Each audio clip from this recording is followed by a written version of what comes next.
La malédiction des Atrides. La malédiction des Atrides raconte l'histoire d'une famille dont les membres ne cessent de s'entretuer. Au départ, il y a deux frères, Atrée et Thyeste, qui sont amoureux de la même femme et qui vont se haïr au point qu'Atrée sert à Thyeste en repas ses propres enfants.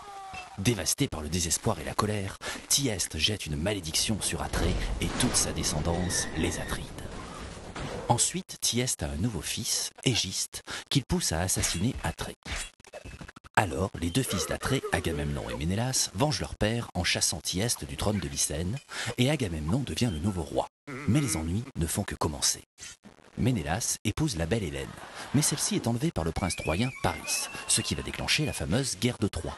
De son côté, Agamemnon épouse Clytemnestre, avec qui il a 4 enfants, Iphigénie, Électre, Chrysothémis et Oreste. Mais pour obtenir des vents favorables qui permettront à ces bateaux de partir pour la guerre, les dieux exigent qu'Agamemnon sacrifie sa fille aînée.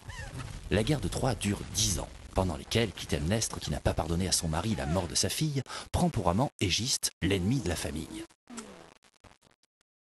Et lorsqu'Agamemnon revient, Clytemnestre et Égiste l'assassinent.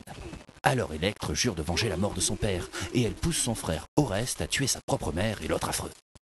Et si vous avez suivi, c'est donc au tour d'Oreste d'être persécuté et de subir la malédiction. Mais la déesse Athéna intervient en personne pour interrompre l'hécatombe.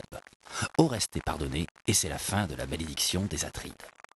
On ne compte plus les auteurs classiques et modernes qui ont développé chacun des événements de cette histoire dans des dizaines de récits, de pièces de théâtre et d'opéra.